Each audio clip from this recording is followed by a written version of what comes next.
Qué gusto que nos encontramos en esta mañana. Como dijo nuestro pastor, esta es la parte número 2 de la serie de sermones que hemos llamado Pidamos por la paz de Babilonia. Muchas gracias por querer tomar unos minutos para estudiar la Biblia con nosotros.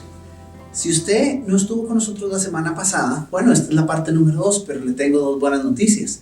La primera es que estoy por hacer un resumen de lo que comentamos la semana pasada y eso le va a ayudar a usted a poder compartir con nosotros en este momento. Y número 2, hemos creado una página de internet que tiene no solo el sermón de la semana pasada, sino tiene además materiales adicionales. Si usted quisiera continuar reflexionando, si usted quiere recordar lo que hablamos la semana pasada, siéntase en la libertad de buscar esa página. Nosotros le estaremos dando el enlace y usted encontrará ahí mucho material adicional. Incluso si usted quisiera compartir este material con otras personas también, siéntase en la libertad de hacerlo. Para ahora, los que sí estuvieron la semana pasada y los que no y necesitan ponerse al día con nosotros, aprendimos la semana pasada que a los cristianos nos corresponde vivir en medio de una serie de tensiones, las cuales son difíciles, claro que lo son, pero que son donde el Señor nos llama a vivir, como a extranjeros y peregrinos, como a exiliados nos llama el Señor a vivir. ¿Qué significa eso? Bueno, el profeta Jeremías escribió una carta al pueblo judío estando en Babilonia, la primera vez que un pueblo de Dios vivía en medio de una sociedad pluralista, y en ese contexto les dio claves de cómo deben vivir, y claves que para nosotros siguen siendo importantes. Algunas de ellas: sí, vamos a vivir en una tensión entre Dios y Nabucodonosor, dijimos la vez pasada, y nuestra fe se afirma en que Dios reina sobre toda la creación, y sin embargo pues nos toca vivir en esa tensión de Dios o Nabucodonosor. También nos toca vivir entre Jerusalén y Babilonia, sabiendo que somos ciudadanos del reino celestial y sin embargo, tenemos un reino terrenal para el cual nos pide Jeremías, nos invita a tener una actitud, una disposición en particular. Hoy y la próxima semana también vamos a dedicarnos totalmente a responder ¿y cómo se hace eso? Porque el asunto de entenderlo no es difícil. La motivación de la semana pasada, eso no era lo difícil es cómo lo hacemos, ¿verdad? Y la respuesta que yo quisiera darles a cómo se hace eso, se resume en una fe resiliente, no una fe testaruda, no una fe terca, no una fe imprudente, no una fe resiliente. Lo primero que supongo que tengo que explicarles qué significa la palabra resiliencia, ¿verdad? Si usted no está familiarizado con ella. Es una palabra a la que a los psicólogos les ha gustado mucho, porque tiene que ver con la capacidad de las personas para adaptarse a situaciones difíciles, a sobreponerse a momentos adversos. ¿Okay? En realidad es una palabra que le tomaron robada a la ingeniería. En la ingeniería se usa la resiliencia para medir de ciertos metales y su capacidad para sobreponerse ante un golpe. Bueno, es más o menos la misma idea, pero puesto en términos que usted pueda entender. Muy sencillo. Tome a las personas que usted conoce y piense en el año pasado. Hay personas que se adaptaron muy rápido, muy fácil a los cambios, y hay personas que todavía están batallando con eso, ¿verdad?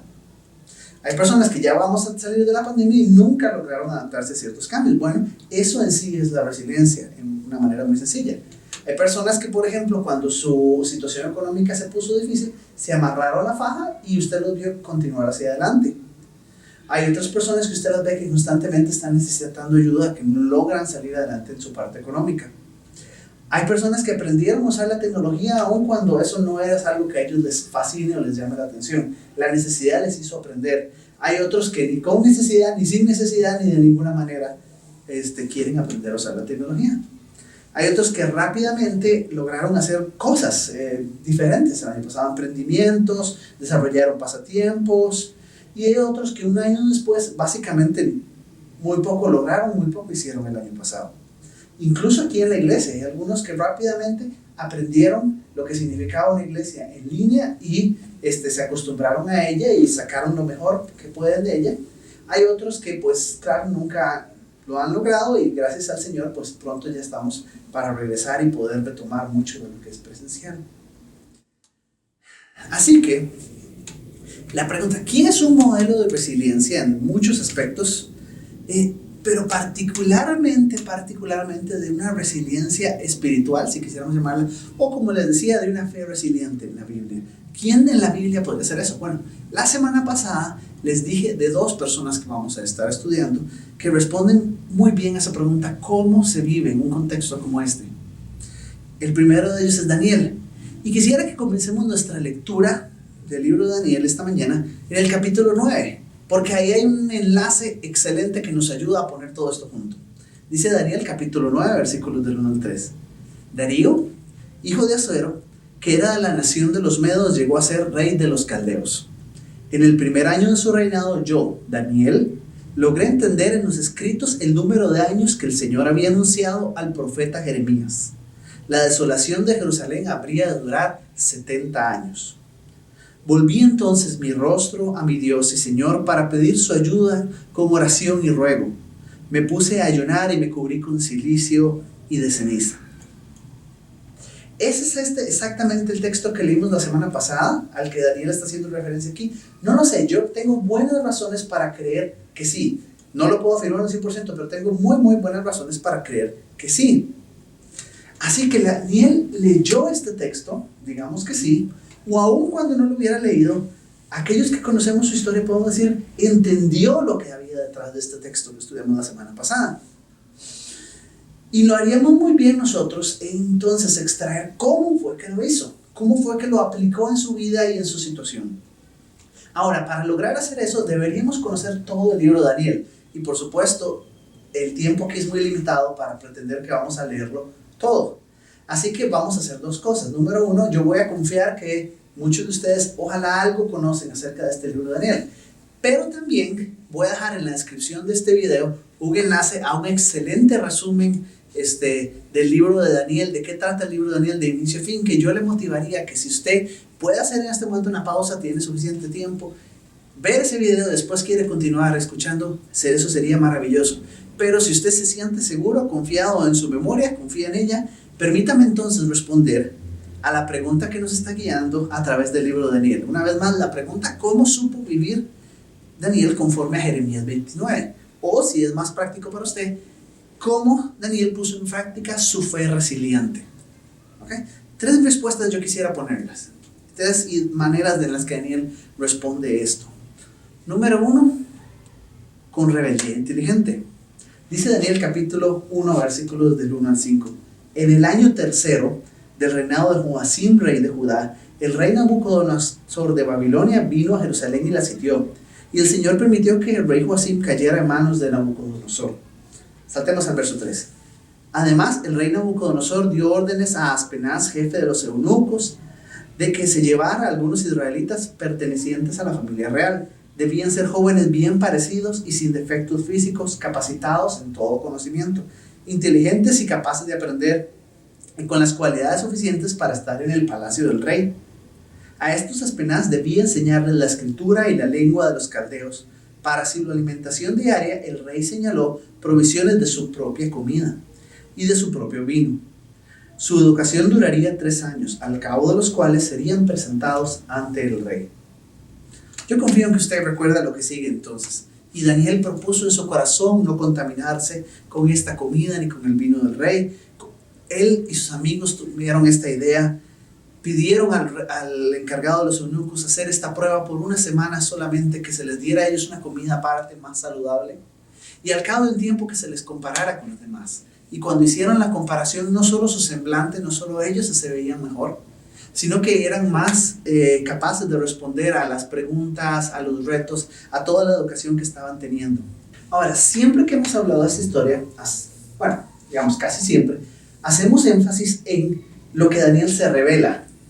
¿Qué tal si nos preguntamos por un momento las cosas de las que Daniel no se está revelando? Porque son igual de importantes en medio de esta historia. Preste cuidado. Daniel en efecto se reveló, él no quería comer cierta comida que de acuerdo a su tradición de fe no debía comer. Sin embargo, no se reveló de aprender el idioma y la cultura de los babilonios. ¿Se da cuenta? De hecho, es muy llamativo, si usted lee el resto del libro de Daniel, los capítulos 2 al 6, en sus Biblias en español no se nota, pero están escritos en arameo, no en hebreo. Así que sucede algo interesante. Casi podríamos decir que no solamente Daniel no se rebeló, sino que incluso en algún momento adoptó esa lengua, la lengua de los babilonios. Y lo otro es que Daniel no se rebeló de trabajar para el gobierno de Babilonia. El resto del libro, de aquí en adelante, nos va a narrar la historia de Daniel como un funcionario de Babilonia y su excelente carrera profesional. Así que Daniel se revela de ciertas cosas, pero no se revela de todo. ¿Por qué esto es importante? Porque algunos creyentes piensan que ser fieles a Dios significa revelarse de todo, y de todo en la cultura en la que estamos. Significa no conocerla, no comprenderla, no ser partícipe de nada, y si puede, incluso boicotearla. Algunos creyentes antes traducían eso, ya gracias a Dios hoy no mucho, como no hay que estudiar, no hay que prepararse, ¿verdad? Porque no hay que tener ningún contacto con nada que sea de esa cultura, no hay que ir a una universidad, por ejemplo. Otros creyentes también entienden revelarse como, entonces decía, boicotear a los que están dirigiendo esta cultura. Si puesto en palabras de lo que Daniel hace, ellos creen que Daniel debería haber iniciado un propio gobierno judío dentro de Babilonia. Esa era la solución, en la que eventualmente Daniel llegara a ser el rey de Babilonia. Eso es lo que Daniel debió haber hecho en esa circunstancia. Pero ninguna de esas son las actitudes que Daniel toma aquí. Déjenme, tal vez este ejemplo ayude a entenderlo. Muchos quizás recuerdan, alguien ha escuchado, por varios años fui pastor de jóvenes en una iglesia en Estados Unidos. En Estados Unidos hay una ley que prohíbe orar en los colegios, pero hay que entender con cuidado qué es lo que está prohibiendo. Lo que la ley está prohibiendo es que una persona no cristiana sea obligada en el espacio del colegio a orar. ¿Ok? Pero, por ejemplo, año tras año ha habido una actividad relativamente famosa que se llama See You at the Pool. Y la idea de esta actividad es reunir a los estudiantes que quieren participar en el asta de la bandera que hay en cada colegio en Estados Unidos y dirigen un tiempo de oración. Por varios años la iglesia con la que yo trabajé ya participaba de esa actividad. Algo súper interesante es, casi nadie asiste. Casi nadie asiste. Sin embargo, algunas personas se quejan profundamente y reclaman profundamente que no es permitido orar en el colegio. No, sí es permitido. E incluso cuando se abre el espacio, no llegan. Pero es diferente decir que es obligado a orar en el colegio. ¿Okay? Porque no son la misma cosa, aunque algunas personas han querido pretender que sí lo es y han querido armar discusión y polémica al respecto. Porque es interesante que Daniel escoge bien de qué va a revelarse y también escoge de qué cosas no tiene por qué revelarse. Y no es que Daniel tenía aspiraciones políticas, o no es que Daniel no había perdido su identidad como judío. Precisamente por eso comenzamos leyendo el capítulo 9. Daniel añoraba regresar a su tierra. Daniel nació y creció en Jerusalén y posiblemente él añoraba regresar a Jerusalén, pero entiende que está viviendo una circunstancia diferente donde eso no es una opción. Y entonces tiene que tomar una decisión. ¿Me voy a rebelar de todo? ¿O qué voy a hacer? Y decide rebelarse inteligentemente. Creo que hoy hay creyentes comprometidos con ser rebeldes en favor del reino. Eso es excelente. Pero quizás a veces me parece nos falta un poquito más de sensatez, de prudencia. ¿Cuáles son aquellas cosas que necesitamos revelarnos? Porque revelarse en todo, bueno, a veces puede ser necesario, pero no siempre es sabio ni prudente. Hay un segundo aspecto en la historia de Daniel que les pido que recordemos juntos. Está en el capítulo más conocido para todos nosotros de esta historia, es el capítulo 6 del libro de Daniel. Dicen los primeros versículos del capítulo de esta manera: Darío tomó la decisión de constituir sobre su reino 120 sátrapas que se encargaran del gobierno. Sobre ellos puso a 3 gobernantes, a quienes los sátrapas debían rendir cuentas, para que los intereses del rey no se vieran afectados. Uno de los 3 gobernadores era Daniel, aunque Daniel estaba por encima de los sátrapas y los gobernadores, porque en él radicaba un espíritu superior. Incluso el rey pensaba ponerlo a cargo de todo el reino. Por eso los gobernantes y los sátrapas buscaban la ocasión de acusar a Daniel en lo que tuviera relación con el reino, pero no podían hallarla, ni tampoco acusarlo de ninguna falta, porque él era confiable y no tenía ningún vicio ni cometía ninguna falta. Finalmente dijeron: nunca vamos a hallar la ocasión de acusar a este Daniel, a menos que busquemos algo que tenga que ver con la ley de su Dios. Ustedes recuerdan el resto de la historia. Daniel es lanzado a un foso de leones porque se rehúsa a dejar de orar. Y entonces Dios interviene y lo salva milagrosamente, dando testimonio para él y para los que estaban alrededor.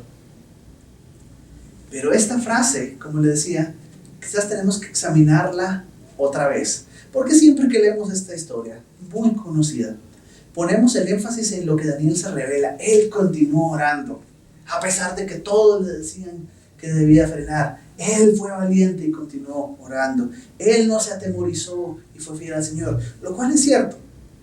Pero ¿qué tal si la historia también, el énfasis que debemos dar a esta historia también radica en esta frase? Porque él era confiable, no tenía ningún vicio ni cometía ninguna falta.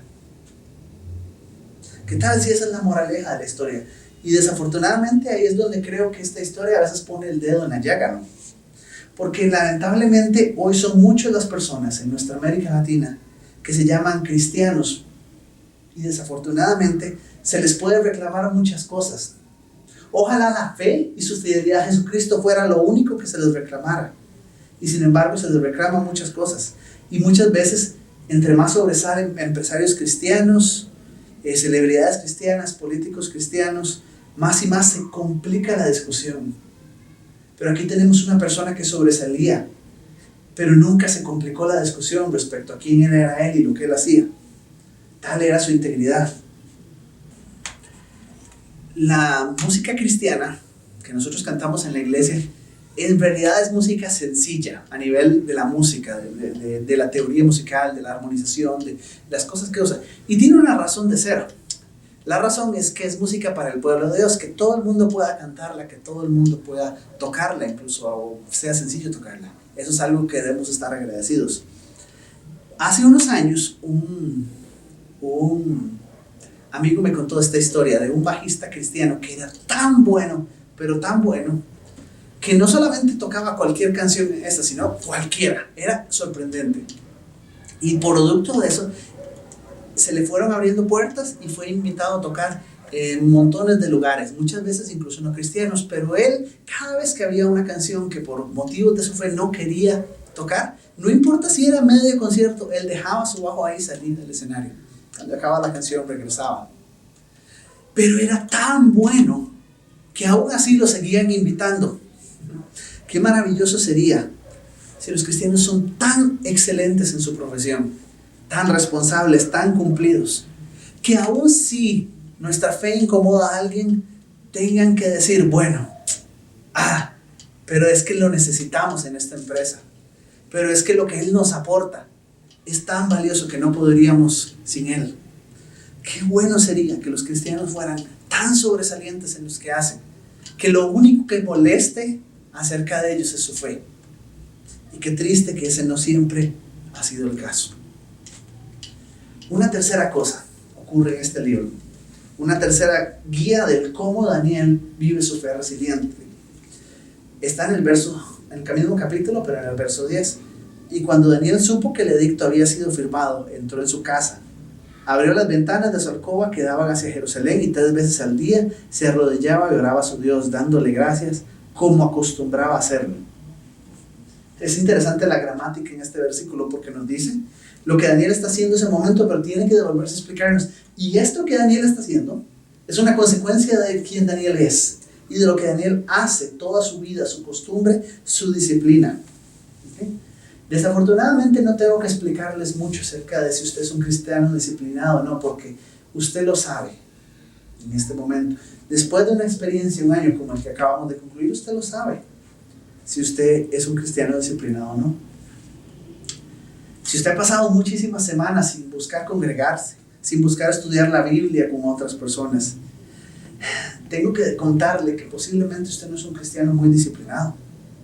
Si su vida espiritual consistía en experiencias emocionales en la iglesia, Por supuesto, este ha sido un tiempo difícil para usted.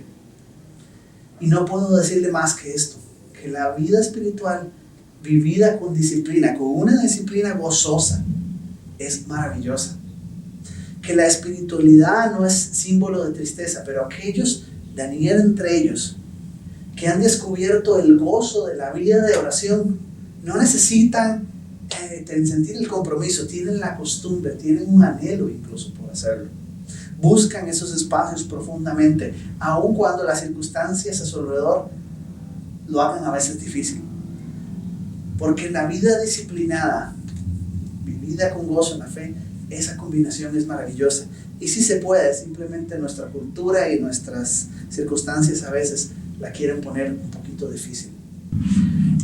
Aunque esta pandemia está pronto a terminar, como les decía, una fe resiliente el año pasado hubiera hecho una gran diferencia en nuestras vidas, ¿verdad?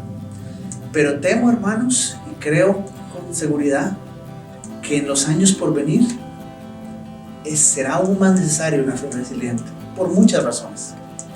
Y me atrevo a pensar que incluso este año en el que estamos necesitaremos una fe resiliente prontamente, no una fe testaruda, terca, no una fe intransigente ni imprudente, una fe resiliente, una fe que puede soportar, pero incluso sale enriquecido y fortalecida de la adversidad. Oremos al Señor para que usted y yo tengamos una fe resiliente.